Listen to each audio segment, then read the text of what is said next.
you're facing addiction to things like excessive gaming, frequent masturbation, or substance abuse, and you can't seem to break free from it.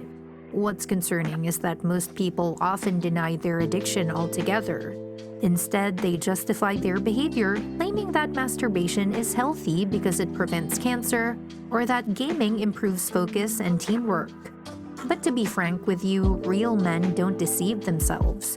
Instead, they're honest and acknowledge their weaknesses because they know that the only way to overcome addiction is to face its reality.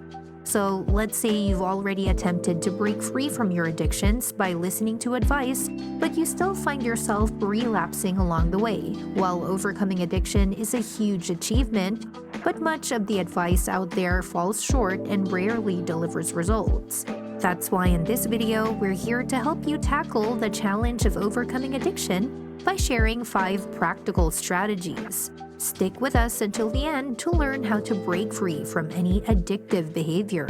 Let's get started. Strategy number 1. Develop hatred against your addiction.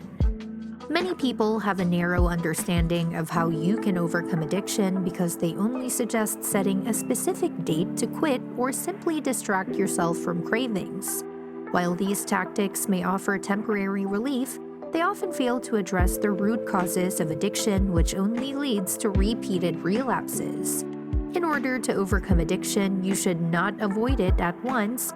Instead, start by developing a strong hatred towards the addictive behavior.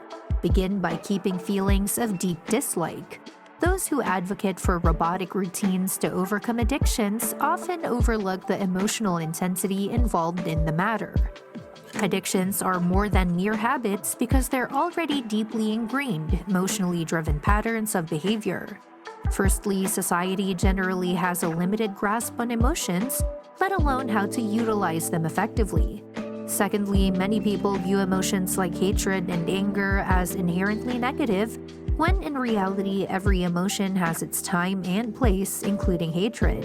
So let's say you're struggling with a gambling addiction, simply feeling love or happiness won't magically make the bad habit disappear. Same thing that you wouldn't expect weeds to disappear from a garden just by showering them with affection. Overcoming a bad habit requires a more strong approach, hatred. Unfortunately, many people don't understand how to use this emotion effectively.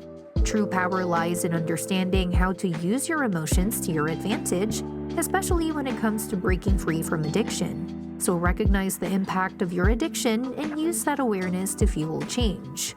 By associating some consequences with your addictive behavior and revisiting them regularly, you can reprogram your subconscious mind to reject those harmful activities. This approach ensures that even when you're caught off guard by temptations, your mind can already resist it. Every addiction is tied to a powerful emotion, so it's important to address the root cause of the problem.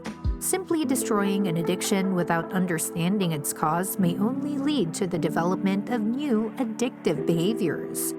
Strategy number 2, have a sense of purpose. When someone lacks a clear sense of purpose, they often turn to distractions and temporary pleasures to fill the void, which is a very predictable pattern.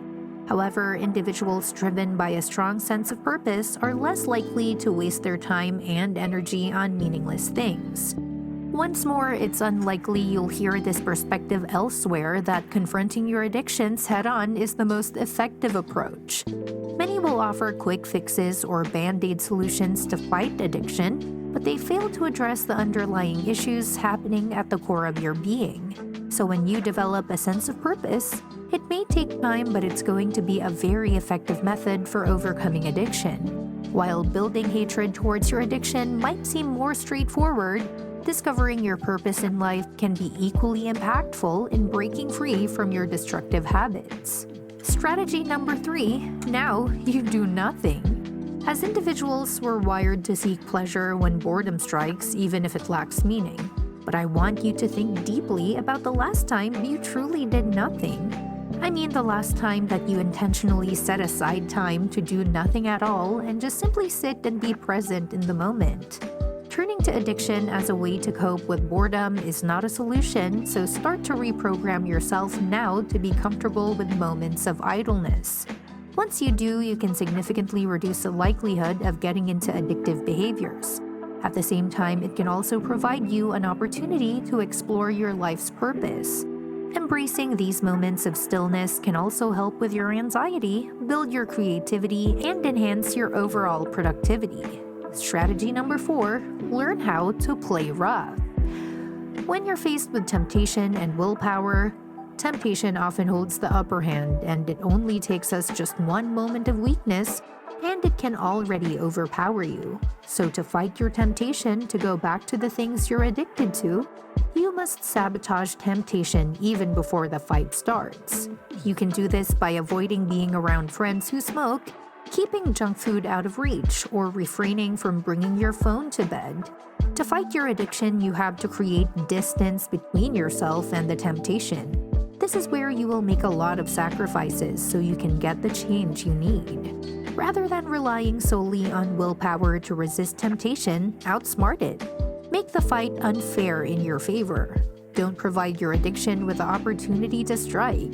By changing your environment and making it challenging for your addictions to trigger you, you are effectively defeating them. Strategy number 5, start the shift now. One of the most overlooked tools in fighting addiction is doing regular physical activity. I want you to remember that sitting around all day can make you want to go back to your addictive behaviors, so when you stay active, you can manage your mental health and cravings better. So keep moving. It's hard to engage in addictive behaviors like smoking weed or gambling when you're busy doing any physical activity that you enjoy. Another great thing about engaging in physical activities is that they trigger the release of natural chemicals in the brain known as endorphins. When you experience this natural high, you're less likely to crave it through artificial means afterward. Exercising provides you with a genuine feel-good sensation that makes it easier to resist the temptation of artificial highs you get from your addictive behaviors. By following these tough strategies, you're gearing up for a real fight against addiction. It won't be easy, I'll say that, but this is the right way to do it. If you're already making strides in your recovery, sharing your journey in the comments can really help others too. We're all in this, and together we can beat addiction and come out stronger on the other side. And if you've enjoyed this video, give this channel some support by clicking on the subscribe button. Stay updated on our upcoming content by hitting the notification bell so you'll always get notified on our next one. Thank you for watching, and until next time.